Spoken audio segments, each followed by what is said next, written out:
It could be real or it could be BS. And I'm trending towards 2 or 3 years from now, it might be total BS.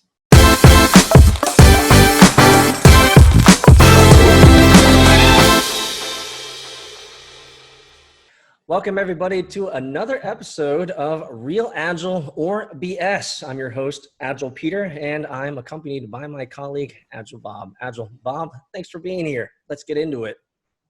So today's idea, we get a lot of questions from a lot of our students and clients around what is Real Agile and what is BS. And today's topic could be a little prickly. It's about estimating with story points. And so I'm going to leave it over to you, Agile Bob, for the first crack at this. Is that Real Agile or is that BS? Wow, this is a tough one, Peter, because I think it could be both depending on how people are using it. I think when we talk about story points, we're supposed to be talking about relative sizing, which is probably a good Agile concept. I would be okay with that. But when they start going to a story point is an ideal day or a story point is 3 hours, now we're just talking BS because we've lost the concept of story points and everything like that. But I have to be honest, I'm starting to get away from thinking we need to estimate it all at a sprint level. I'm reading more and more and seeing more and more teams be successful by just saying there's really only two sizes. There's a size of 1 and too big. And we just keep breaking things down smaller and smaller and smaller until they're all size 1 and we know how many fit in our sprint and we go. Obviously you can't do this at the release level, but you're not going to use story points at a release level anyway. So I think depending on how you're using it, it could be real or it could be BS. And I'm trending towards 2 or 3 years from now, it might be total BS. It could be. So to catch everyone up with a little bit of context, I probably should have talked about this. We're talking about estimating complexity of work. We're talking about how can we, often by the impetus from business, who is asking us for when is it going to be done? When is it going to be done? In Agile, we've come up with multiple ways of looking at estimation. Not all of them are perfect, but the one that we're talking about today is estimating with points. Now, a couple things, 3 things about estimating with points. Number one, it's highly relative to the team. And so each team will estimate with a point determination that is relative to them and them alone. Number two, the points are, again, not only highly relative, but are specific to the project work that they're working on. It cannot be translated to any other project of complexity.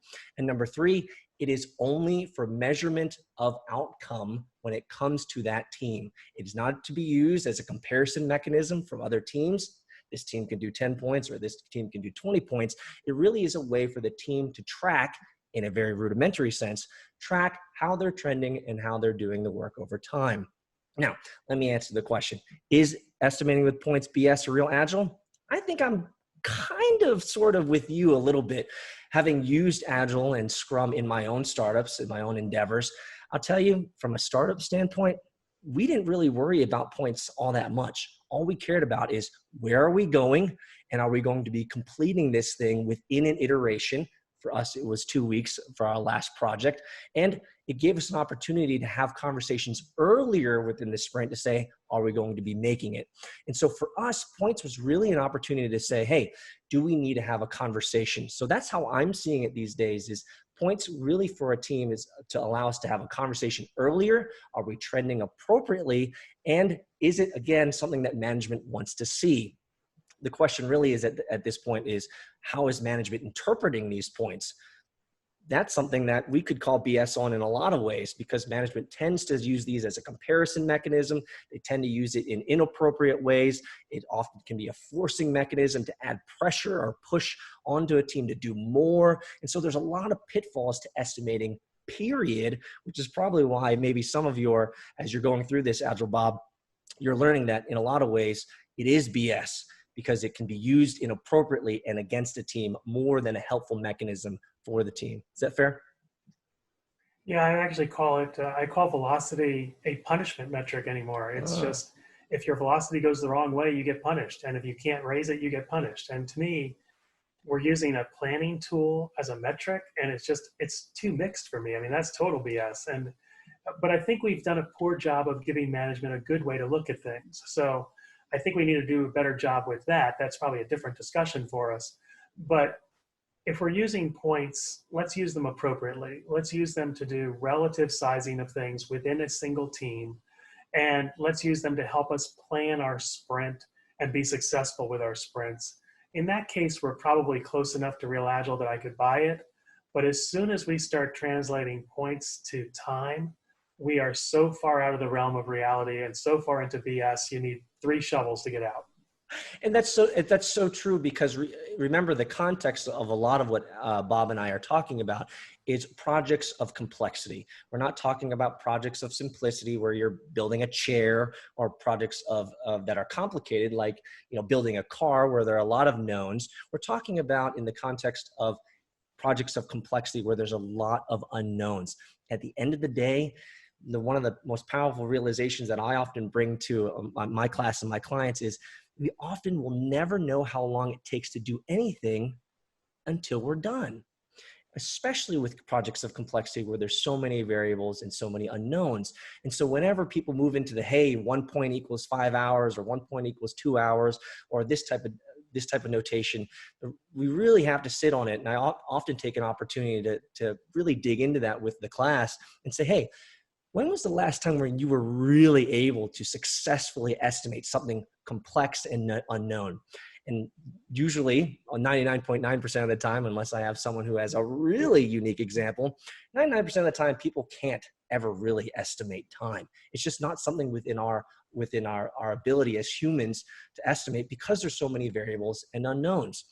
And so there's lots of different pitfalls here when people say, hey, a 1 point equals 2 hours, or 1 hour, or 4 hours, or points equal 1 day of work, or these types of things.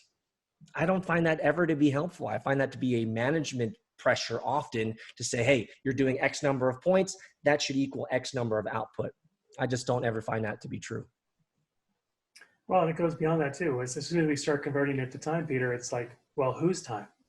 For example, if you and I were programming, that's a good point. If it was in assembler or C language, I might outperform you. If it's in Python or Ruby, you would outperform me. So is it my hour or your hour? And who's right and who's wrong? We're both right and we're both wrong. I mean, it's useless. And so one of the emergent questions here might be, Bob, is that, well, if we're saying that estimating with hours is relative BS, estimating with points is a useful mechanism, mostly for the team, and could be useful for management.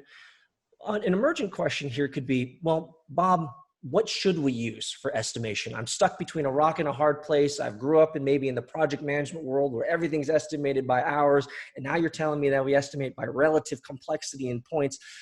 Is there a middle ground? Is there a place that I can land, or do I have to choose one or the other? Either live in a culture of BS, or what do I do when I'm living in a culture of BS to help them transition to something that's useful?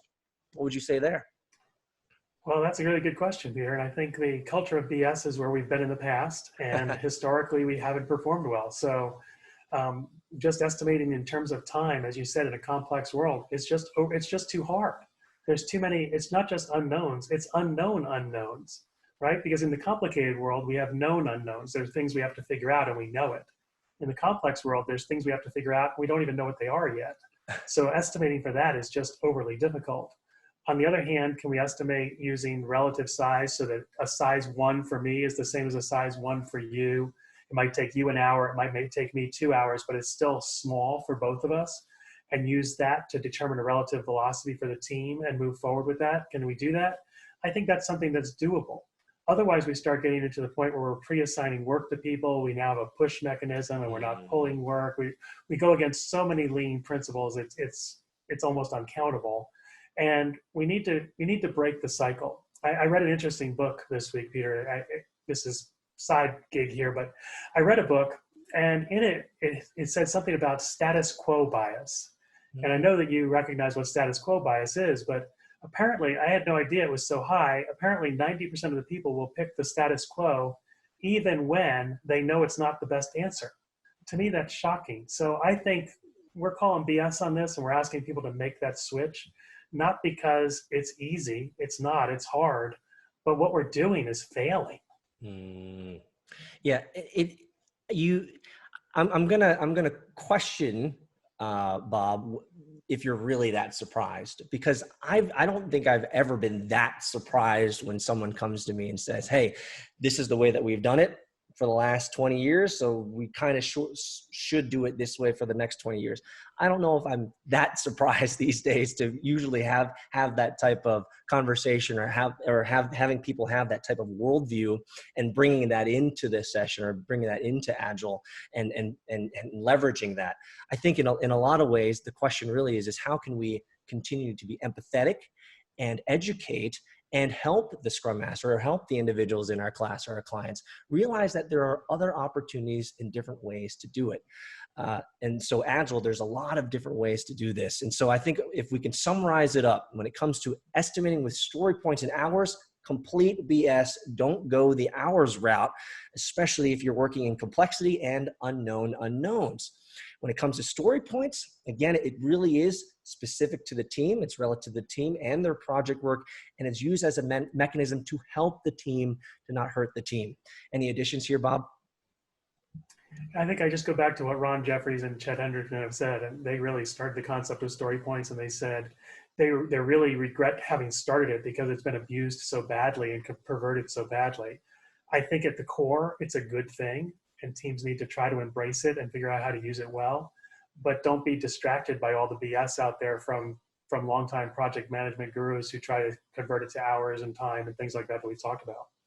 Absolutely, absolutely. And if you get to the maturity level of Bob, then, or you might get to a point where the estimations don't matter at all. Maybe that could be a conversation for another time. Thanks so much, everyone out there, for joining us in another episode from Agile for All. Real Agile or BS? See you guys next time.